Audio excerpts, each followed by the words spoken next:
Welcome back to another episode of Decide to Heal. I am your host, Alejandra Crisafulli, and we have a really juicy conversation today. I don't know that you wouldn't necessarily call it that, Lori, but yeah, juicy in the sense of it has to do with marriage and relationships. And I think relationships is one of the hardest categories of life. I find, like, for myself and the many clients that I've worked with. And when I say categories, like, we have main categories in life. We have relationships, we have money, we have health, we have time, we have career, spirituality. So there's these different kinds of categories of life, but relationships just tend to be so challenging. And one of the main reasons is because you're bringing in two different personalities and you're trying to unite as one, but you've both experienced very different things in life, have gone through many different, experiences as children that have impacted who you are as an adult, and then you bring it into the marriage. And so it just makes it challenging. So I find that this conversation around relationships ends up being like the most juicy for all of us because of exactly what we were just saying. So Lori, thank you for joining us and being open and willing to share your story behind your relationship and what's going on, and getting the coaching and support that you need to continue your healing journey. Specific when it comes to your marriage, but yourself, obviously, too. Are you struggling with self-doubt, second guessing your every move, no matter how much success that you achieve? Because just deep down, nothing you have done to heal has ever felt like enough. Do you want to quit that cycle and get coached live on Decide to Heal? Because in 45 minutes or less, I can help you identify the root cause of the problem you are dealing with and give you not just practical, but long-term changes that you can implement as soon as we're done. This is completely free of charge, and all you have to do is fill out the application in the description below. So, welcome, my friend. Yeah. Lori and I met 4 years. We talked about this last week, and I'm like, 4 years ago or 5 years ago, something like that. She did the 180 Method group coaching course. And through that, it changed so much for herself that her husband actually was like, okay, what's going on? What are you doing? That's awesome. It's working. I want to do it. And so then he ended up doing a group course. And it's been several years now. So catch us up on what's going on in the relationship for you. Well, everything was going well for a while. And then he seemed to just gradually go back to the way that he was. And I mean, I slipped up too, but I really tried to focus on not responding defensively to him. He was really just kind of being short with me. I felt like I was being critiqued for everything, just kind of picked apart. And so I did take a deep breath, don't respond defensively, but he just wasn't picking up on it this time. And he knows that he's defensive, but it just kind of started to build. I guess I kind of started to build a wall around myself to protect myself, and got bitter, angry, hurt, like all of those things. I finally knew like I had to talk to him, which I hate confrontation. And the time never seemed right, whether it was I didn't have enough time to get into a whole conversation. But I did, and I laid it all out on the line. And his initial reaction was defensive and trying to point the finger at me as well. But I just kind of stood my ground and was like, I can't do this. And I'm choosing not to do this life like this anymore. And I think that is what got hit, like it resonated with him. And he really took a step back and started working on himself. So things have been so much better. Good. So since you had that conversation. Yeah. And I should have Go sooner. ahead. You could, yeah. Yeah. We call those conversations here at the 180 in the 180 method speaking your truth. And there's layers to what speaking your truth really means and where it comes from and how to be able to have them. Because it's not just like, hey, let me just tell you what all the things that you're doing wrong and how I feel when you do these things. Because I think that's a very typical traditional like self-help or therapy type thing. When you do this, it makes me feel this. That's not what speaking your truth is. It's very different from that, Mm-hmm. which if it comes up, we can talk about that a little bit more. And if not, guys, I will do a solo episode on what speaking your truth is. So you're like, so that you have some understanding around it.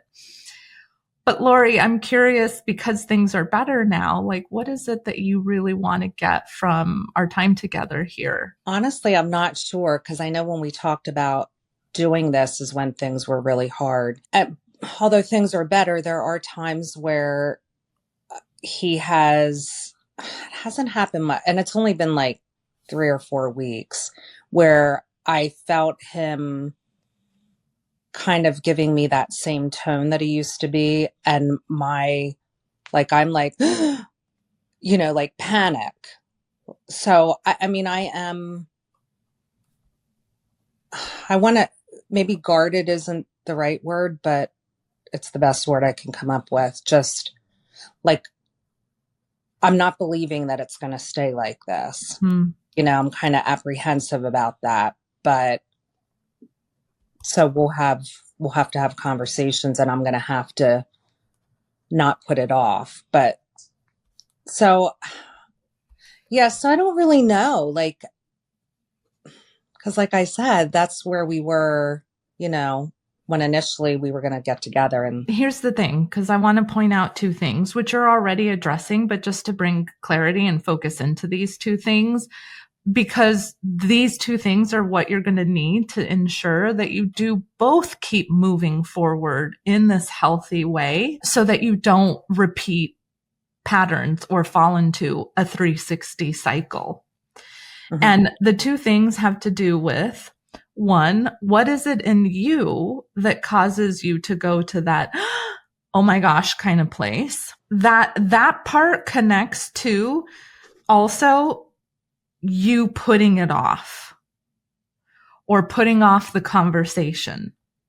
So there's that, oh my gosh, when you start to feel like he's maybe going to go back into what he was doing before, that mm-hmm. connects to also you knowing that you need to not put off the conversation and speak your truth more quickly, more, yeah. I was going to say efficiently, even though you did do that when you did have the conversation, but now it's like a maintenance thing of mm-hmm. being able to have those conversations in the moment that something is happening and you're feeling the, okay, the second thing is how you're actually creating the circumstances to happen with him in the first place. Because everything you shared so far, I shouldn't say everything, that's not fair. Most of what you were talking about was him doing it. Like he was getting short with you. He was critiquing you. He was the one getting defensive. He was the one, and mm-hmm. then you brought in that part of like, yes, I didn't say anything until it got to the point where you were like, okay, I'm done. But that's all, most of it has to do with him. And so you're putting a lot of the responsibility all upon him. And for him to change. And that's also feeding that first thing of why you go to that, like, oh no, because you feel like you have no control over that situation, like what he's doing then at that point, right? Right. So we need to look at how are you creating the circumstances within this relationship so that you can create different circumstances and you don't get to that place where he's being short with you and all. Of course, he's doing his thing, but there's a contribution that you have into this. Well, how did I know you were going to say that? um, See, and I guess that's where it's hard for me to see. I mean, I'm not saying I'm perfect by any means, but I feel like most of the time when will get short with me, it's because he's not understanding what I'm saying. And that irritates him. So is that how you feel? Is that what you think and feel is happening? Or is that blatantly what he has told you as to why he gets short with you? he'll tell me, he's like, well, you're not even making any sense. So, of course, my insecurities come up with that too. Insecurities such as what? Not feeling like I'm good enough. Which,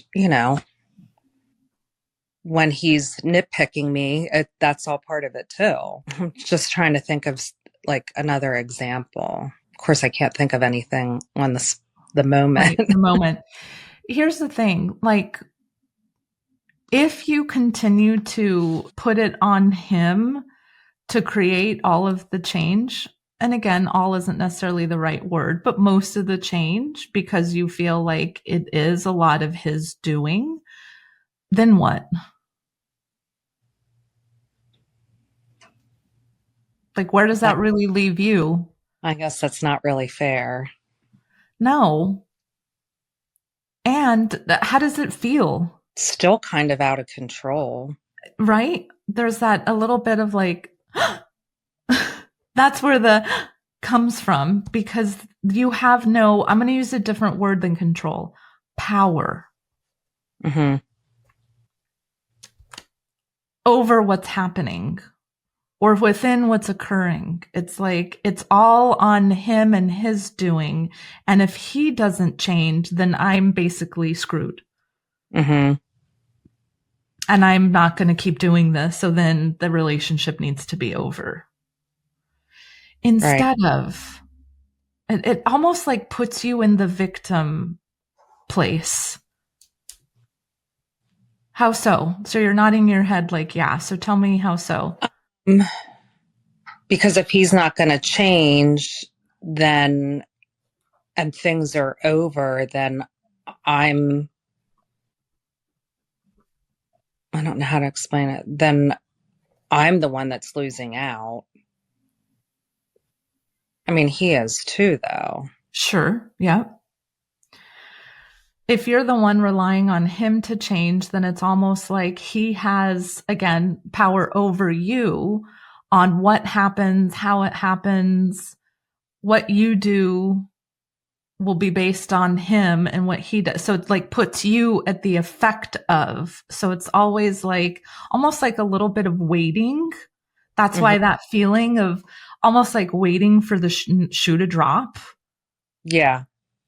And we feel the sense of, it's hard to describe almost that victim kind of place of like, I'm just going to like sit here and hopefully wait. I'm waiting, but I'm expecting that it's going to go this way. And so I just am waiting for him to like mess up, basically. Right. And it's been going on for so long that it's hard to not like get a little nervous that it's going to happen again. Sure.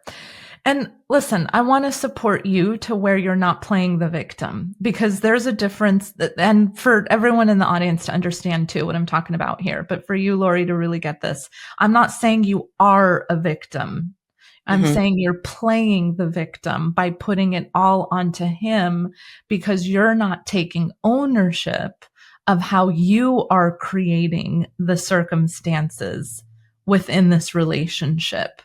It's like I'm giving it all to him and I am at the effect of whatever he does. That's how we play victim. When we put everything on everyone else or everything else, and we are at the effect of everyone else or everything else. That's how we play the victim. And it gives this very uncomfortable, unsafe experience that none of us like to feel. So that's when we go into protect mode, which is what you were doing. Protect mode for you was shut down. Mm-hmm. Don't say anything. I have to self protect because this is unsafe. You following me here? Yeah. So that's what I want you to be able to walk away with, is coming back to, it's a core piece of the 180 method, how you create your circumstances and being able to take ownership. And I'm not disqualifying him. Like, yes, he's creating things too. And for sure, it is on him as well. But we're here for you to have a different experience so that you're not like in this waiting for the other shoe to drop place, or living in playing a victim place without even knowing you're doing that. But that's exactly what's happening because you don't feel safe. Yeah. Right.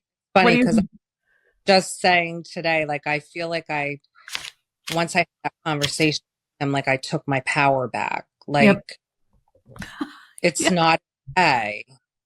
But then you're saying, like, I'm still like playing the victim. Right. Because you're putting it on him to keep the change going. Yeah. Yes? Yeah. Okay. But for sure you took power back by having that conversation. It's just now it's like, okay, so now the big piece was done, but now I have to make sure that it stays this way. And it's not, even you were saying, like, I'm having a hard time believing that it's going to be. That's where the playing the victim stepped in again. Yeah. So how do you get past that? Okay, let's look at how you're creating your circumstances so that you can claim the power back consistently and not keep falling back into the playing the victim. Oh, then I take my power back. Oop, play the victim. Then I take my power back. So how do I keep my power? Okay. Do you remember the first pillar of the 180? I don't. As soon as you say it, I will. I know, right? Okay, it's the golden key. Okay. And the golden key I call it golden for a reason, because it's all about how you are creating your circumstance. It's the key to how you're creating things into your life. And it's not what people think it typically means, like what traditional self-help means. So I put it into a statement. You'll remember this piece of it. Here's what the golden key states. The way in which you relate to yourself directly creates and impacts all of your circumstances and relationships. Yes. Did you bring paper with you, Lori? I have paper here.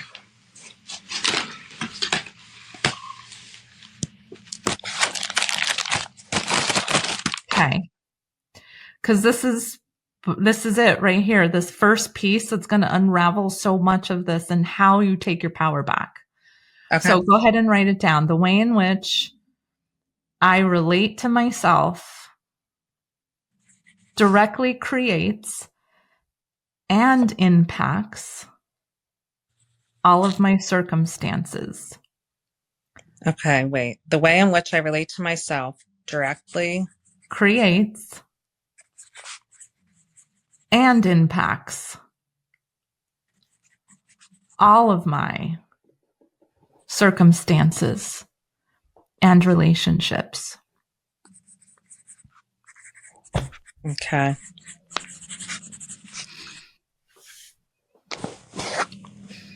Okay.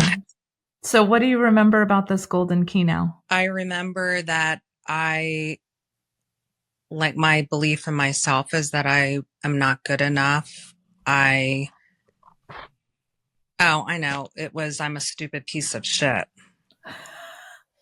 That's mine. Well, I think that was mine. We're borrowing them from each other. Oh, goodness. Yeah. So stupid piece of shit. Mm-hmm. And that I wasn't good enough. Uh-huh. There was a thing around not speaking up part. There was a reason why you don't speak up. Do you remember what that is? Think about childhood. So Avoiding. okay, yeah, that definitely is a part of it. Avoidance is a behavior that stems from something around this, not the voice, not having a voice piece. But let me re-explain this part.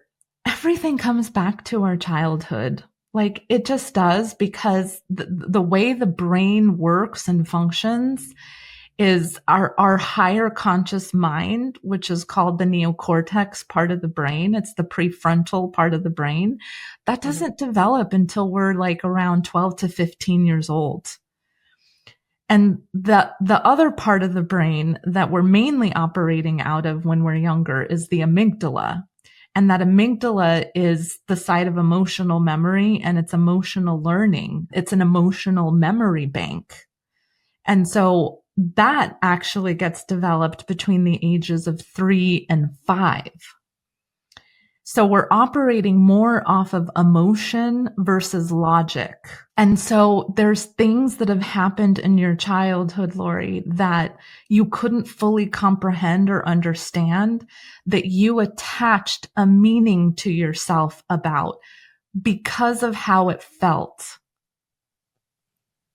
So think back into your childhood, and it's probably a very similar type of experience where you weren't being understood, or yeah, there's something there around.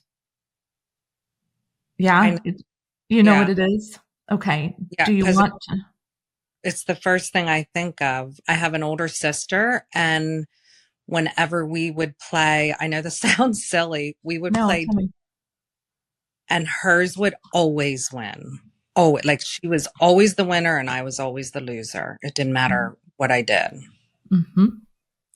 So what do you think you made that mean about you if she was always the winner, no matter what you did? She was more important, better than me. Okay. Anything else? Well, it made me not as important. Yeah, I was going to have you flip it around because that was about her. Hmm. She was more important. So basically, what does that say about you? That I was less important. And I know my thought that it wasn't stupid piece of shit, it was worthless piece of shit. There we go. Was Yeah, worthless and piece of shit. Okay. So we have four main ways that you relate to yourself: not good enough, not important, worthless, and piece of shit. Now, how's that feeling? awful. Mm-hmm. Yep. I mean, I Because get it, that's but not true. Like I yeah. know it's true. Yep. See, this is that part I was talking about. Like, the knowing is part of the logical piece of like, I know logically as an adult from a higher perspective can see that it was a game. Like, okay, what was the reason she was always the winner? There was something there, but it didn't equal or mean that I'm worthless. Hmm. But in that moment as a child, we can't logically think through that. The other side of this too is that we're human beings. You'll remember this piece too, Lori. This is a big part of the 180 as well.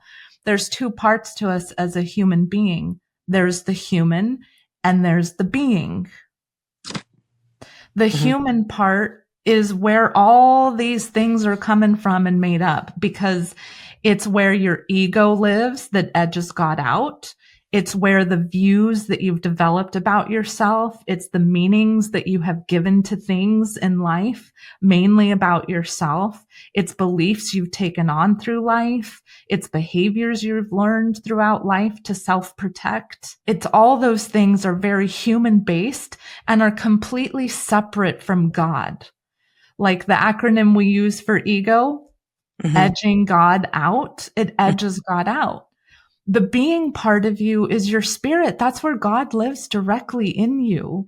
It's where we're made in his image. And of course, God isn't worthless or not important or not good. Like that is not remotely at all who God is. And because we are made in his image, neither are we.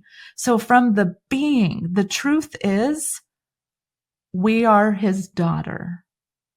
We are made in his image. We are everything that he has designed us to be. But the human part, the fallen part, that's the part that makes up all these things and these meanings and attaches it to ourselves. So it doesn't feel good because you know it's not true. You know who you are is made in his image. Correct. But that doesn't take away the bad feelings, though, does it? No. No. Can I point something out? Sure. You're like you haven't already? These are the things as to why you kept making it about him and not looking at yourself or how you're contributing to things.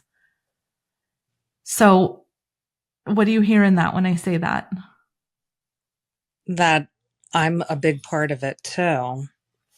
And the reason you were making it on, like, the reason you kept putting it back onto him is why? Because I didn't want to look like I was stupid. You wanted to avoid these things. You didn't want to come back to acknowledging or feeling not good enough or worthless or piece of shit or not important. But what I don't understand is if he's snapping at me, but I'm just talking to him, how was it that what did I do wrong? Like that's what I don't see. Yeah, this is the part of the golden key that's very challenging to see. So the first thing is you have to know what are his circumstances versus your circumstances. Your circumstance, I mean, to generalize it, we could say that the circumstance was he said something that had you feel like he was snipping at you. Right? And is the snipping like derogatory? Like what is the snippy? What did that look like? Like, give me a specific circumstance if you can. Here's an example. Perfect. He was frying up venison meat. Okay. Well, I don't eat that. Okay. And I was going to fry up turkey burger after he was done. So he rinsed the pan out and I said, he goes, okay, it's ready for you. I'm like, well, I want to wash it. And he goes, you're so ridiculous. I already rinsed it out. And I'm like, well, I'm the one that's eating it and I don't want any of that venison grease in it. So that kind of that was one of the bigger things that we had, but it was like how I felt wasn't valid. Very good. This is such a great example. I want you to understand too, and for the audience as well, that knowing that you create your circumstances does not excuse the other person for what they're doing or contributing or behaving or creating. Does that make sense? Yes? Okay. Yes. So it does not excuse him.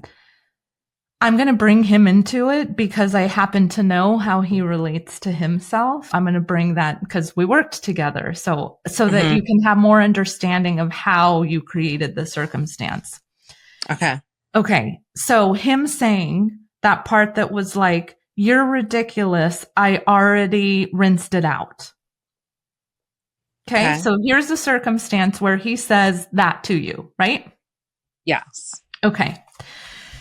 If you are carrying within yourself views, thoughts, and feelings that you are not good enough, that you are worthless, a piece of shit, and not important.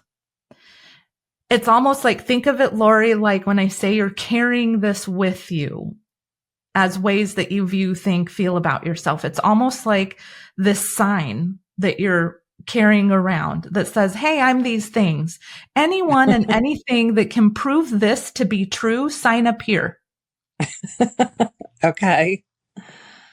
So it's almost like you're walking around with this energy, that essence, that way of seeing things that how can you not create a circumstance where he's saying you're ridiculous?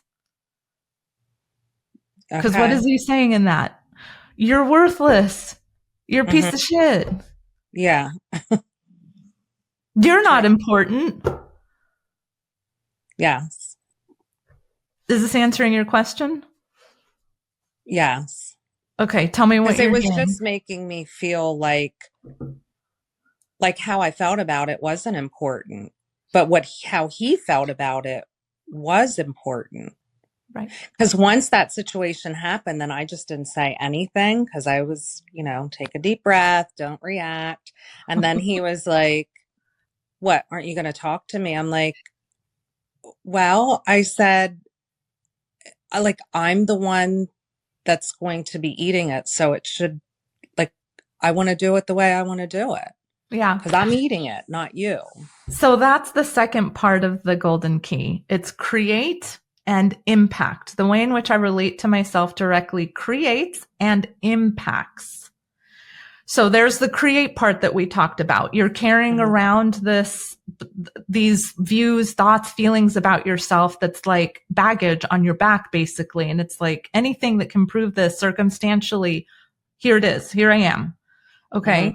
Then the impact part is that you're still carrying all those things. So you're now going to react from that place.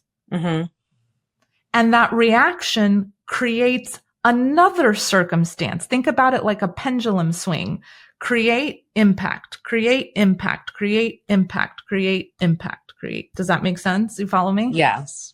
Yeah. So your shut down response came from the place of, well, he's saying I'm a stupid piece of shit or a worthless piece of shit. That's what he's saying through that circumstance. So now I'm going to impact another circumstance by shutting down. Okay. Because I'm a worthless piece of shit.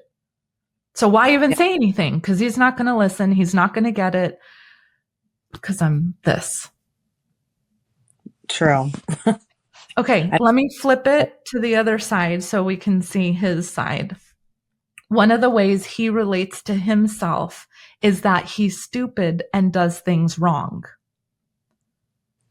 Yes. Yes. Okay. So, very similar. A pod.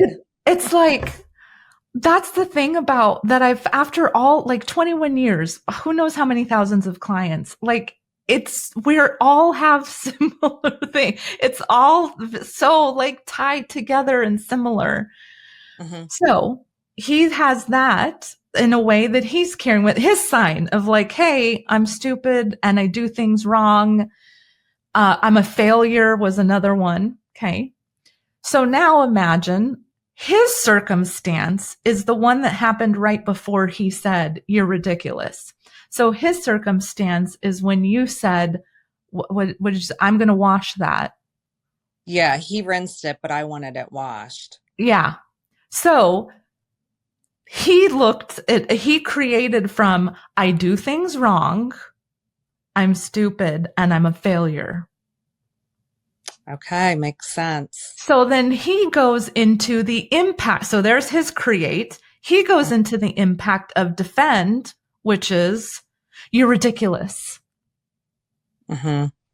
I already did that. So let me show you how right I am because I can't be wrong. Do you follow me? Yeah. Yes. I didn't think about that, but now I see it. That's good. We're Okay. all walking around as these wounded human beings. And this is why it's so important for healing to happen, the decision to heal through reconnecting to God. Because when we can not only remember, but know who we really are, we don't go into these perception places. We can see things clearly instead of like knee jerk reaction from these lies. Mm-hmm. What's That's coming up for you now? How are you? Yeah. What's coming up and how are you feeling, Lori? well, I mean, it's making sense. It's making me see it from his perspective, but there's the other times where he just will like, I'll say something and he'll go, "What?" And I'm like, "Whoa, like why?" Like those are the things where I'm like, "Okay, what did I do that got that reaction?" Yeah. You know. Um, yep. It's most likely going to come back to the very same thing, relating to himself as did something wrong, stupid, failure, and whatever else is there as far as how he relates to himself that connects back to whatever childhood experiences he went through that he made those things mean that about him.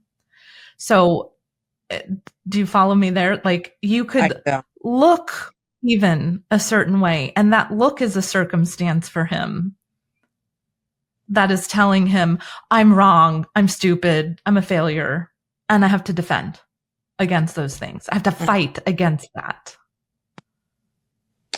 Yeah, makes sense. And he still did not have that conversation with his mom. And I'm like, I think you really need to.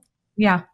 Like, I think it'll help. And he's just like, I don't think she's even gonna get it. I said, but remember, you're not doing it for her, you're doing it for you. For you. So thank you, because that leads into a beautiful segue here of healing and like how do you move beyond these things? And Lori is like, you had a lot of healing when you did the 180. I remember how much like that playing of the victim was happening like all the time, and your business was suffering. Like there was a lot that was impacted by it, but Mm-hmm. healing happens in layers. And so you've reached a new layer in which it's not new things. If you're ever wondering, like, why is this happening again? What else do I need to learn? What else is it's not anything new. It's the same old stuff. It's just you've hit a new layer. Okay. Do I have to explain like how the layers happen? Or do you follow me when I say like you've hit a new layer? I mean, I think I pretty much. Okay. Cause I'm asking cause I want to make sure that like makes sense of why you hit new layers each time. For example, like, Again. yeah. And it's great I guess I'm more so asking the audience cause I know you get it, but I can't ask you guys cause there's no one, you're listening to this. I can't talk to you directly. So let me just explain it. Whenever that memory, the first time with your sister happened, like the first time you played that game, Mm-hmm. that was the first layer. It was almost like in came that layer of I'm worthless. Okay. And I'm not good enough or not important. Okay. So boom, that layer came in that very first time you played the game. Mm-hmm. Then you're going through life and another circumstance happens. Maybe it's playing the game. Maybe it's something else that tells you again, oh, look, I'm not good enough and I'm not important. Boom. Another layer comes in. Then you go to play the game with her again and you lose once more. And so then it's like, okay, see, I am worthless and a piece of shit. New layer in. And then something else gets created because now you have 3 layers of this that now starts to become more of like the norm. Okay, I must be stupid and worthless and not important. And so now you're creating circumstances and impacting them all the time. And it's just building these layers. Mm-hmm. So throughout life, imagine it's almost like people use the analogy of an onion, but that's not, there's so many more layers than an onion. Think of it like a croissant. That's how many layers. So through healing, what happens is the layers start to fall off, and then they fall off, and then they fall off. Okay. The layers fall off as you're healing down, but you're up leveling up. What I mean by that is as a layer falls off, there's a freedom, there's a hope, there is the reconnection with God and who you really are. And so you start to impact circumstances that are now more from your being versus your human. And so you up level because you start viewing yourself, seeing yourself, feeling about yourself from how God sees you and that being part. And those circumstances take you to a higher place. But you still have these other layers in this higher place. So then something happens in this higher place where he snaps at you. And then it's like, oh, well, this is better than it was before, but I'm still feeling these things. It's just now another layer that needs to be healed and released. Okay. Yeah.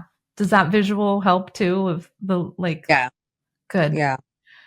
So the healing now is about 2 things as far as for your situation and where you're at. One is for you to be able to express your emotions in a healthy way. What I mean by that is like when I asked you how this felt, the not good enough, all that, and you were like, not good. Okay, there's emotions attached to that. Sadness, anger, those are 2 emotions, but then there's feelings attached to it. Overwhelmed, frustrated, lonely, depressed, whatever the feelings are.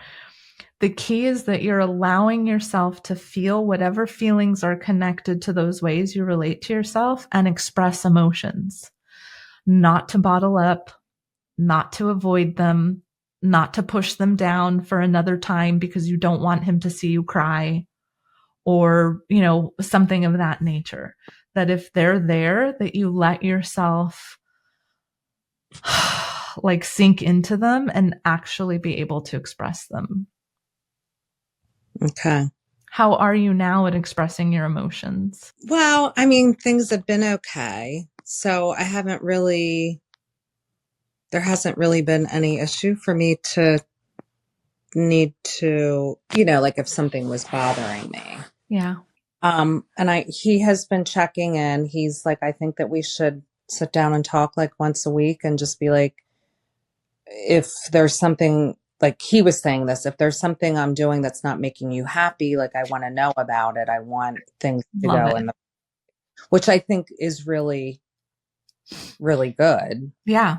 It should be both ways. So hopefully you're sharing and asking the same thing. Yes. Well, From we didn't really have a meeting yet. Okay.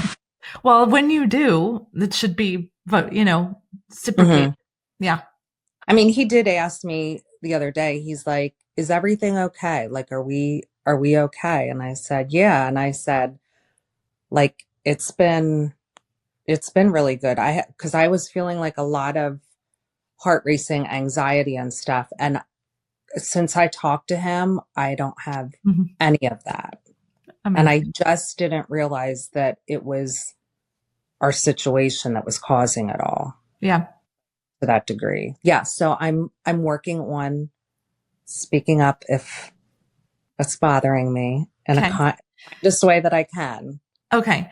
Then the healing part, coming back to the expressing of emotions, it's not just when he says something, because these things, these ways you relate to yourself have stemmed from childhood. So it's any time these things are coming up, whether it's coming from him or another circumstance like at work or with a friend or with your sister or something of that nature, and you're starting to feel like a piece of shit or worthless, that's when you want to be able to express that emotion and not shut it down, because your natural coping mechanism, that defense mechanism, is to shut down instead of sinking into that and letting yourself express it. Okay. The second thing of healing is what you did, which is to speak your truth. See, healing happens in the moment and outside of the moment. In the moment, healing happens when you say something in a kind way that is an ownership way. Because now you've come back to this golden key and knowing you're creating your circumstances based on how you relate to yourself. And he's creating his circumstances based on how he's relating to himself. So if you could come from that place of communicating and speaking your truth of like, well, I know why I'm getting triggered right now, because I'm feeling worthless, and I must have said something that triggered how you view yourself. And I don't want to do that. And I don't think you want to either. So can we talk about what happened? Like for real, like what actually happened. And then that leads you into having a conversation about it. That's an in the moment thing for you to be able to acknowledge and say it in that moment. But there has to be ownership of it versus, well, you got snippy at me and I don't like that. It has to be a like, well, I can recognize how I'm viewing or interpreting what you just said or did. And I must have done something that you snipped or did XYZ. So can we talk about it? That's really, really good. Really good. Because then it takes it away from me getting angry or hurt. Yeah, And that's the playing the victim part. You're no longer playing the victim then. yeah, and like really getting to the bottom of it. Because I think I had said to you how he had said I'm one of the nicest people that he knows. So the day after the conversation, I said, so if I'm one of the nicest people that you know, why is it that it's so easy for you to like snap at me and be like, not be nice to me? And he's like, I don't know. So, but I think, it got him thinking like, Yeah. it's like you're telling me I'm one thing, but you're treating me like I'm something else, is Mm-hmm. how, I mean, And that without goes, all this, just on a surface level, I'm saying, yeah, because I for sure. got It in goes deep. to prove the whole like relate to self thing, because there's Hmm. no logical reason for it. It's coming from an internal wounds that just Hmm. new layer of healing needs more healing. Hmm. That Okay. outside of the moment healing is like you connecting with that little girl who made these things up about herself, that has bought into these lies for as long as she has, and being able to like give her the space to express herself and share with you, and for her to express her emotions with you, and just to hold a safe place for her to do that.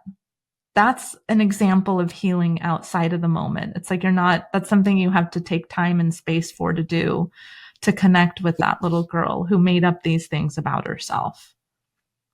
Okay. Because otherwise, the in the moment healing is powerful, but it'll start to feel like you're having to manage it because you're actually not healing the core root cause of things, which again goes back to that child and that experience and where these things came from in the first place. Right. Okay. That's good. Questions? I don't think so. Okay, how are you feeling? Well, I always get a little like heart rate and stuff during all this because it stirs up a lot. Yeah, yeah. But I feel like I have some good tools to do my part in helping to keep it, good and get better. Yeah. You don't have to be waiting for the other shoe to drop anymore. Now you know what to Yeah. do. Yeah.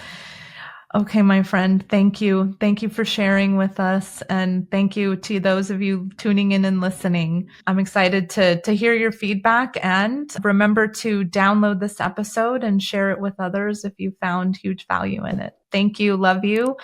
And I'll see you Bye. next time. Thank you. Bye. Bye.